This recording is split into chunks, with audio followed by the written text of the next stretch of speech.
Unfiltered. I'm not sold. I'm sorry. Unapologetic. I'm not trying to talk about them. Unlike anyone else. But knowing y'all will probably make me. This is the Stephen A. Smith Show. What's up, everybody?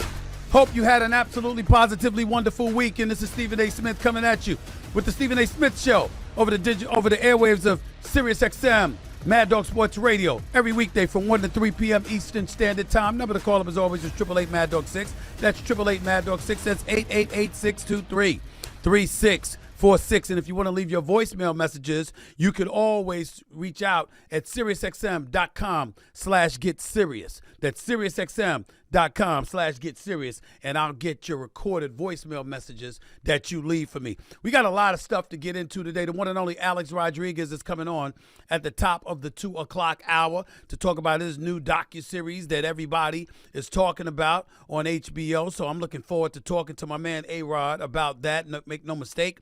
But there's a lot of stuff to get into, primarily about the football season, because boy, did we have an NFL weekend to remember.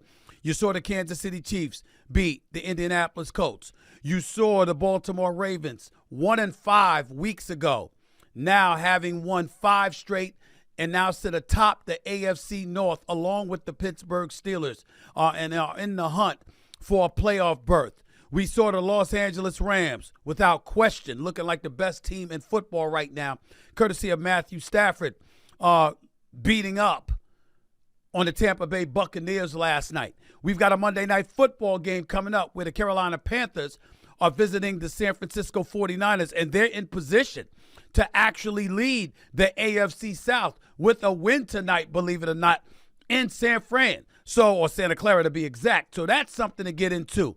And all of that. Oh, you saw, of course, let me not forget Shedeur Sanders showing up in Vegas with his daddy in attendance and balling out well enough to propel the Cleveland Browns over the Las Vegas Raiders.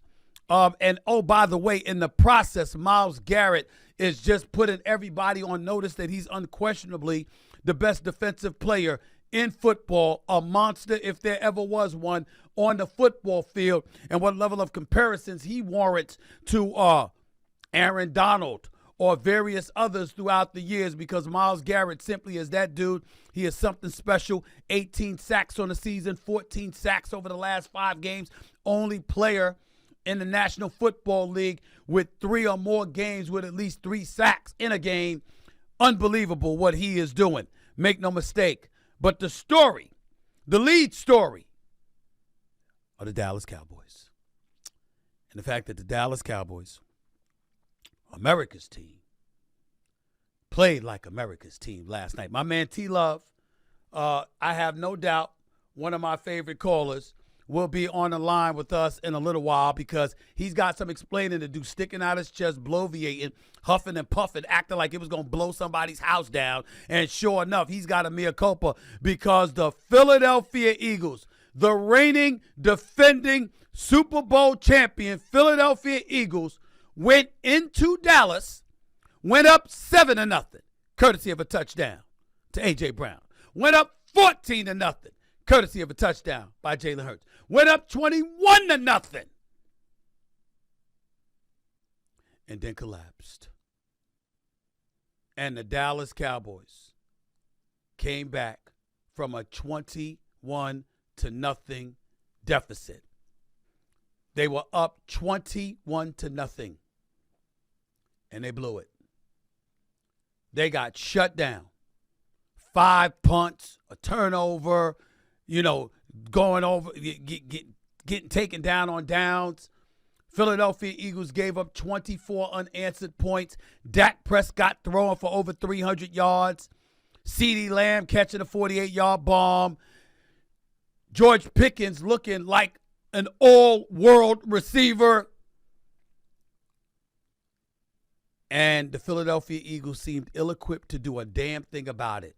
As a result, the Dallas Cowboys walked away with a 24-21 come-from-behind victory, courtesy of an Aubrey field goal at the end. Brandon Aubrey's 42-yard field goal as time expired. Dak Prescott, to be specific, 354 yards passing, 2 touchdowns, ran for a tying score. And And the Eagles defense gave up 473 yards of offense to the Dallas Cowboys, a season high. 86 more yards than their previous season worst. Now, this is the same Eagles defense that gave up a total of 16 points in its 2 previous games. But that was not to be the case for Vic Fangio's defense yesterday afternoon. They got beat up. George Pickens caught all 9 of his targets for 46 yards, and a touchdowns. Both of his targets for 52 yards came against Cooper DeJean, the most DeJean has allowed to a single receiver in any game of his career. Now Pickens ranks as the second leading receiver in the National Football League behind Jackson Smith and Jigba with 1,054 receiving yards, 8 touchdown catches, ranking 3rd in the league, by the way. I picked the Cowboys to win this game. Y'all remember last week when T. Love was one of the callers calling up thinking I needed to be drug tested. I picked the Dallas Cowboys to win this game. And one of the things that I said was this could end up being the best thing that happened to the Eagles. Because what we've learned now is how predictable, how pedestrian the Eagles offense is. They don't really do anything to fool you. There's very, very little movement. There's too much one-on-one. And when it really, really mattered, over the last 2 quarters, 11 minutes and 30 seconds, the Philadelphia Eagles offense did nothing. Absolutely not. Not a damn point. They didn't score a damn point. And that's what you got to look at here. Jalen Hurts season high 39 pass attempts. Complete 69% completion, 289 yards passing, a TD, a sack, no turnovers. Ran for 33 yards and 2 touchdowns, by the way. But here's what you need to know. For the Philadelphia Eagles, their first 3 drives of the game, 187 yards, 12 first downs. Final 8 drives, 0 points, 7 first downs, 5 punts, 1 fumble, 1 missed field goal, and only 3 plays run in Dallas territory. I mean, you can't make this up. And A.J. Brown, I don't know how much he could complain about. He's been targeted 21 times over the last 2 games, caught 15 catches. It was his most productive 2-game stretch of this season, and they still lost. Now, the Eagles are 23-3 when he has at least 1 touchdown catch, including the postseason. One of them was not yesterday. You got some self-inflicted errors by the Cowboys. We all saw Dak Prescott throw his interception in the red zone. We saw that 4th-and-3 check down to Javonte Williams after missing a wide-open Jake Ferguson, by the way, because Jake Ferguson was wide open. All right? You missed him. I'm just looking at this, and I'm just saying, my God. Can Dallas really, really make a run? That's really, really the question mark right here. Dak Prescott, 36-9 against NFC East opponents. 10-5 versus the Philadelphia Eagles in his career. 47-1 against everybody else. That's Dak Prescott's resume. 500 against everybody else outside of the NFC East. Right now, we're looking at the playoff picture. Dallas Cowboys are 8th. There's 7 teams that gets into the playoffs. Dallas Cowboys are 10th, Detroit Lions are 8th. Dallas Cowboys are a game and a half back. Rest of their remaining schedule. Home against the Chiefs on Thanksgiving. Then they go on the road at Detroit. Then they play the Vikings at home. Then they play the Chargers at home. And then they end the last 2 games of the season on the road against Washington and against the New York Giants.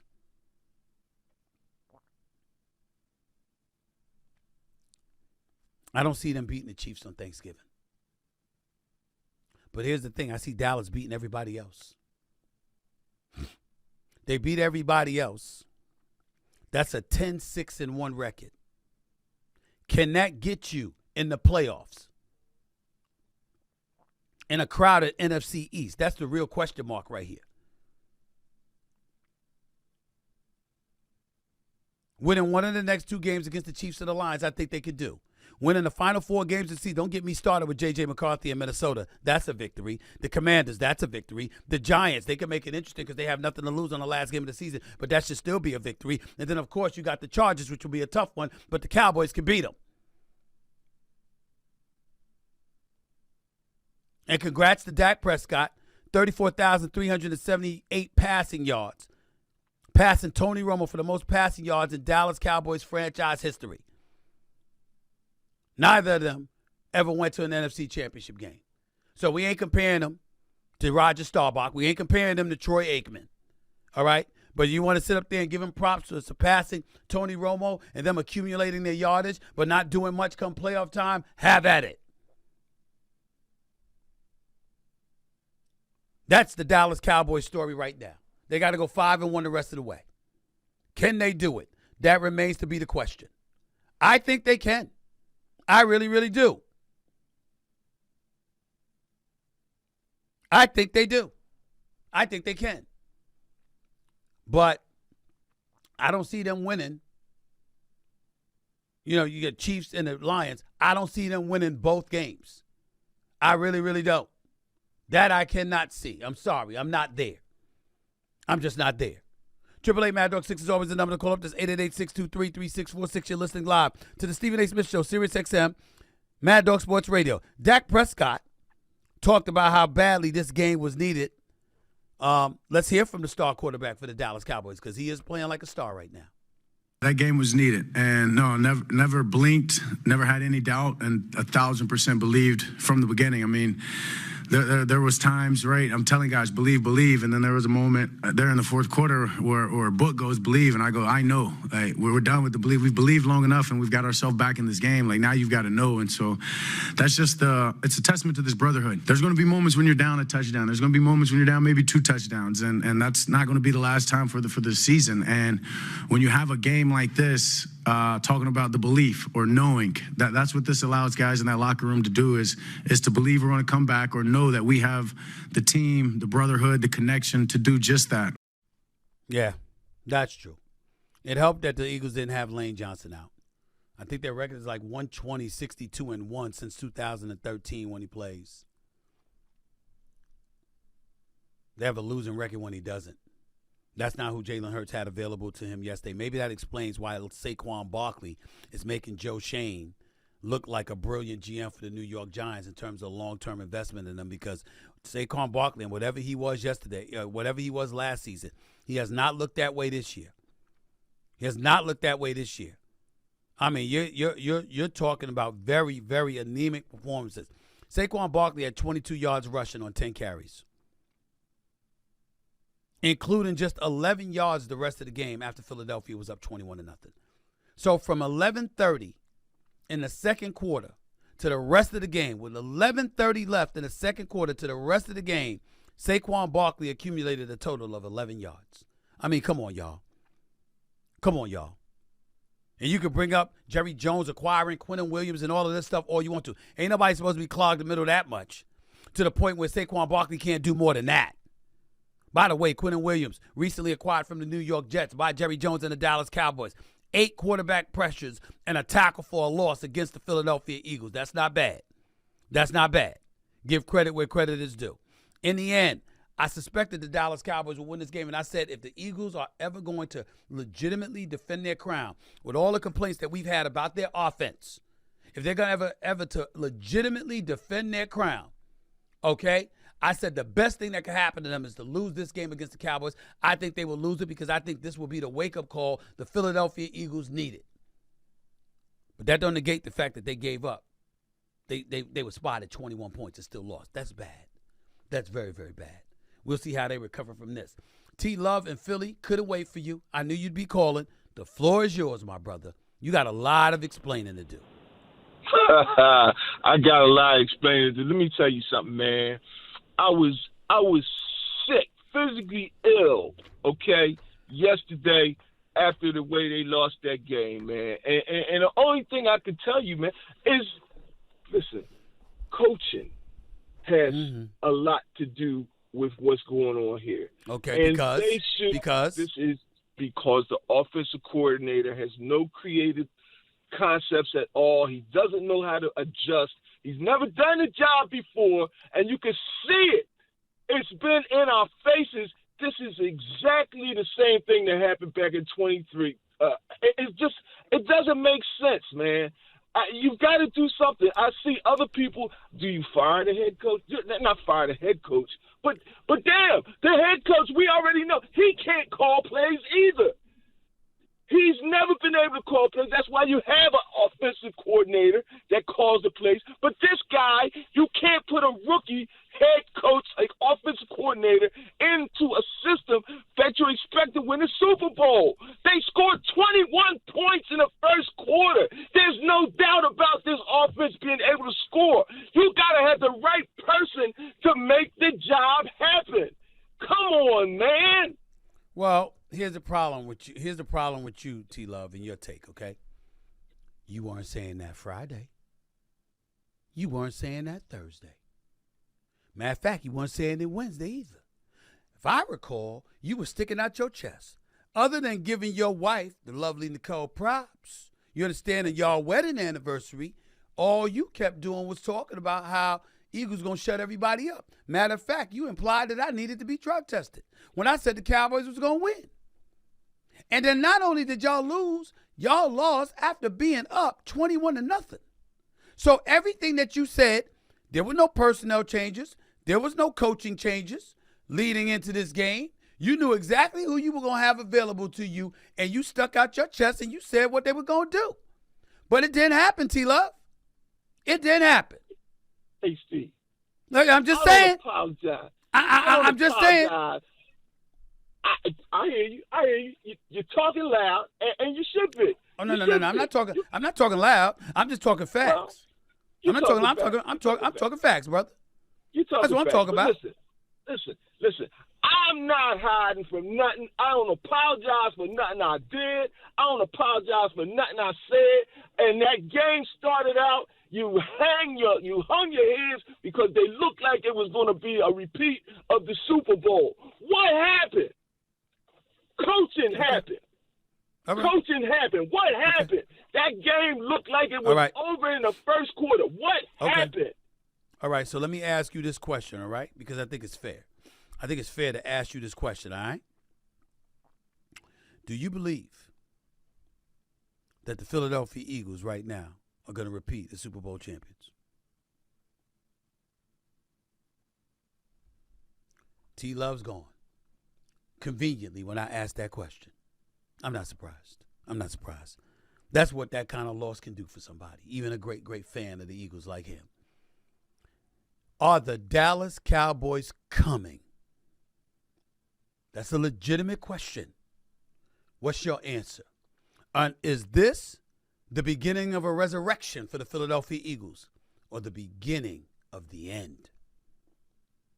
Those are two of the questions that come to my mind. I'll get into that, Shador Sanders, and a little bit more in just a minute. You're listening live to the Stephen A. Smith Show, Sirius XM, Mad Dog Sports Radio, 888 Mad Dog 6 is always the number to call up. That's 888-623-3646. Back with more of your calls in a minute. It's Stephen A.